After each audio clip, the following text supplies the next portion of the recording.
वाढदिवसाच्या निमित्तानं या ठिकाणी उपस्थित समाज बांधव, आज सकाळीच मी बातमी वाचली, मोबाईल मी कमी बघतो, परंतु अचानक कदाचित मला या ठिकाणी मुक्ताईने बोलवलं असेल, मी बघितलं आणि भैयासाहेबांची बातमी वाचली, मला असं वाटलं की जायला पाहिजे. मी या ठिकाणी आलो. मित्र, समाजामध्ये राजकीय कार्य केलेली मंडळी आणि समाज कार्य केलेली मंडळी अशा घराण्याचा वारसा हा अनेक लोकांना लाभलेला असतो, परंतु तो वारसा चालवताना समाजाची दखल घेणं, समाजामध्ये मिसळणं आणि सर्वांना सोबत घेऊन चालणं ही बाब काही सर्वांना जमत नाही. आणि असं एक दुर्मिळ व्यक्तिमत्व की ज्यांनी 5 वेळा विधानसभा लढवली. 1992चा तो काळ असेल, त्यावेळी ते बँकेचे मलाठी उपाध्यक्ष होते, त्यांचं दीपक सदस्य झाले, जिल्हा परिषद अध्यक्ष सुद्धा झाले. आणि अशा वेळी एक वेळा लोकसभा लढवण्याची संधी त्यांना या ठिकाणी मिळाली. जर पूर्वीचा काळ पाहिला तर आजोबा आमदार होते सुरुवातीला, प्रल्हाद जोंचं कार्य ते शिखर बँकेचे अध्यक्ष जवळपास 27 वर्षे होते. आणि अशा काळामध्ये आपली शिखर बँक जवळपास साहेब त्यावेळी आशिया खंडामध्ये 6व्या क्रमांकावर होते. आणि आशिया खंडात 6व्या क्रमांकात फार मोठी गोष्ट आहे. असा एक राजकीय वारसा लाभलेलं एक व्यक्तिमत्व, जेवढं बोललं तेवढं कमी. आपण एक संयमी आणि शांत मितभाषी असं व्यक्तिमत्व या ठिकाणी आपल्या तालुक्याला लाभलेलं आहे. एखाद्या वेळी माणूस राजकारणामध्ये जातो, फार मोठा पद गाठतो, परंतु त्याची जे लेवल आहे, सामाजिक प्रेम किंवा त्याची लेवल आहे ती कमी होऊन जाते, त्याचं अस्तित्व मिटून जाते. परंतु असं या बाबतीमध्ये झालं नाही की ते अस्तित्व साहेबांनी टिकवून ठेवलं जनसामान्य माणसामध्ये. त्यांच्या स्वभावामुळे आणि त्यांच्या व्यक्तिमत्वामुळे, त्यांच्या वागण्यामुळे प्रत्येक माणसाच्या हृदयामध्ये त्यांनी घर केलेलं आहे असं म्हणायला काही हरकत नाही. आणि म्हणून थोडेसे मी भाऊंना सांगतो की शायरी थोडंसं मला ते आहेच ते, कारण मी सांगितलं राणे साहेबांना की मी शायरी लिहितो, मी अशी शायरी लिहित असतो. मला ते काही म्हणजे असं एज्युकेशनमुळे किंवा असे छंद असावा तो, तर मी शायरी थोडीशी केली त्या ठिकाणी की अपनी करनी से वो पहचान बना लेते हैं, अपनी करनी से वो पहचान बना लेते हैं, जिंदगी के एक अजब शान बना लेते हैं. अपनी करनी से वो पहचान बना लेते हैं, जिंदगी के एक अजब शान बना लेते हैं. जिनके सीने में ईमान भरा होता है, हर समाज के लिए लड़ने का वो अरमान बना लेते हैं. असं एक व्यक्तिमत्व.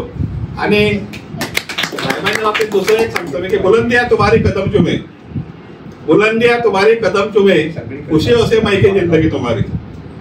बुलंदिया तुम्हारी कदम चुमे, खुशियों से महके जिंदगी तुम्हारी.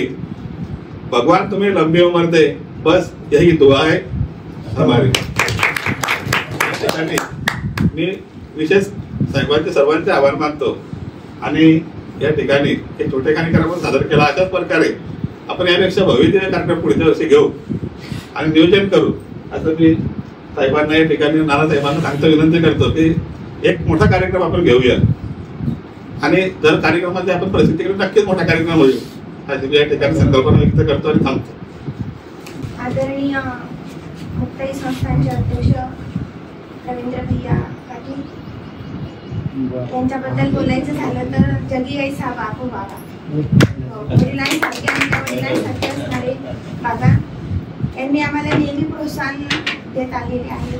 आणि त्यांच्यासाठी फक्त एवढंच म्हणेल, संत रामदेवराय म्हणतात, अकल्प आयुष्य व्हावे ते आपला, माझी या सगळा हरिच्या दासा अकल्पनेची बाधा न हो कोणी काळी, मी संत मंडळी सुखी असू, अहंकाराचा वारा न लागू, राजसा माझी विष्णुदासा भरिकासू, नामा म्हणे तया असावे कल्याण ज्यामुखी निदान पांडुरंग. एवढीच प्रार्थना करेल आई मुक्ताईच्या चरणी. कसं बोललेत ना दादा, अगदी बरोबर बोलले. तुमच्यासारखं मला बोलता नाही ना, कारण कीर्तनाची सवय आहे आणि तोच विषय घेता येतो नेहमी. पण तुम्ही जे बोलले ते एकदम अंतःकरणातलं बोलले. खरंच बाबा तसं व्यक्तिमत्व आहे, पण बाबांचं फार छान व्यक्तिमत्व आहे असं मला तरी वाटतं. आणि त्यांचं आयुष्य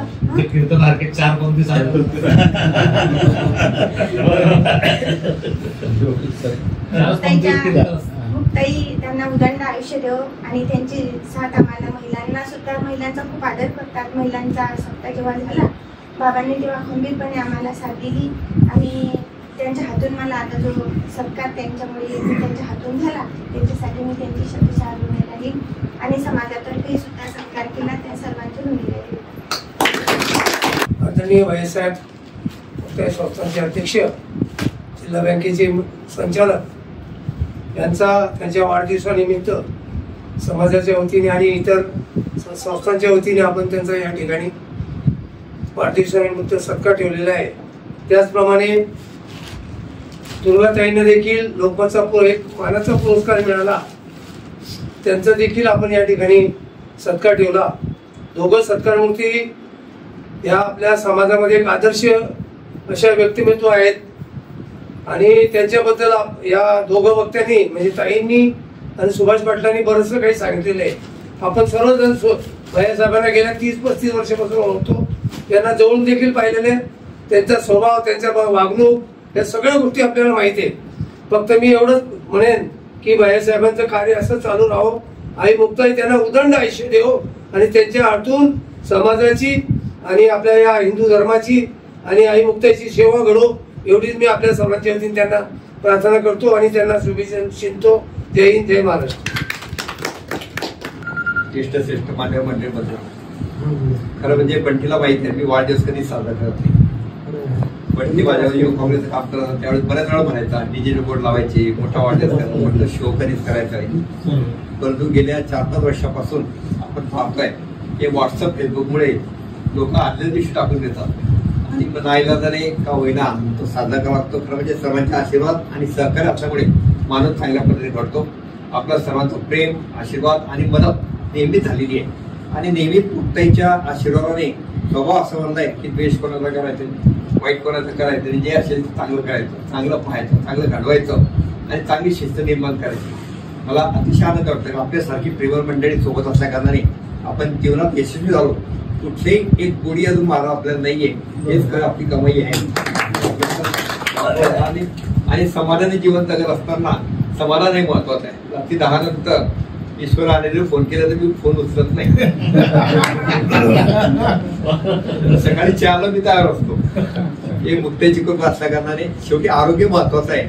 आई मुक्ताई प्रार्थना करेल की या सर्वांच्या सदिच्छेने, शुभेच्छेने माझं आरोग्य चांगलं ठेव एवढी मुक्ताईची प्रार्थना करतो. आपलं सर्वांनी माझं स्वागत केलं, अभिष्ट चिंतन केलं, त्याबद्दल सर्वांचे आभार. त्या ठिकाणी सेवा अर्पण केली. फक्त महिलांनी त्या ठिकाणी बिना मृदंग टाळ वाजली आणि खरं तुम्हाला माहिती आहे वैष्णव पंथामध्ये बऱ्याचशा वेळेस टीका देखील होती की महिला कीर्तन कसे करतात, विना कसा दिला. म्हटलं आई मुक्ताई कोण होत्या मला माहिती, ते करतील म्हणजे कर. त्या स्वराज्य थोडं बंद झाले नाही तर मग तुम्हाला माहिती आहे समाज कसा आहे, मिळणारी वस्तू असतेच नाही. तो ते चांगली सेवा ते करतायत, त्यांना लोकमतचा पुरस्कार मिळाला, त्यांचं आयुष्य चिंतन करतो. आई मुक्ताई त्यांना आशीर्वाद देऊ आणि त्यांच्या हातून अधिकाधिक सामाजिक सेवा प्रामाणिकपणे करण्याची संधी त्यांना मिळो. शेवटी जीवनामध्ये आल्यानंतर मुक्ताईच्या आशीर्वादाने नक्कीच काम त्या चांगलं करतील आणि भविष्यात मुक्ताईनगरचं नाव रोशन करतील एवढी आशा व्यक्त करतो. त्यांना शुभेच्छा देतो. या कोणत्याही गोष्टीमध्ये कुठेही राजकारण किंवा कुठेही दोन तळामध्ये कोणाची बाजू न घेणारं व्यक्तिमत्व आणि सर्वाला समान न्याय देणारं व्यक्तिमत्व आदरणीय भैयासाहेब यांचा आज वाढदिवस आहे आणि त्यांच्या वाढदिवसानिमित्त सकल मराठा समाज व सर्व समाज बांधवांच्या वतीने या ठिकाणी छोटेखानी आपण सत्काराचं आयोजन या ठिकाणी करण्यात आलेलं आहे आणि त्यासाठी आदरणीय शिवसेना समितीचे बंटीजी असतील, सकल मराठा समाजाचे आदरणीय नानासाहेब देशमुख असतील, नामरोटे समाजाचे बापू असतील, सर्व आपले नगरसेवक दादा आहे, चौधरी दादा, सर्व तोला मुलाची मंडळी या ठिकाणी उपस्थित आहे. मी सर्वांना विनंती करेल की आदरणीय भैयासाहेब यांचा आपण सर्व मिळून या ठिकाणी त्यांच्या वाढदिवसानिमित्त एक सत्कार या ठिकाणी करावा अशी सर्वांना विनंती. 8 मार्च महिला दिनानिमित्त आदरणीय सन्माननीय आमच्या दुर्गाताई मराठे यांना लोकमत परिवाराच्या वतीने एक आदर्श महिला पुरस्कार त्यांनी कीर्तनाच्या माध्यमामधून अनेक प्रबोधन त्या ठिकाणी राबवले, त्याची दखल घेऊन हा पुरस्कार त्यांना त्या ठिकाणी दिला आणि त्या पुरस्कार मिळाल्याबद्दल त्यांचा सत्कार करण्यासाठी आदरणीय भैयासाहेब आणि मान्यवरांचा संपन्न झाला. मुक्ताईनगरला भूषण आहे.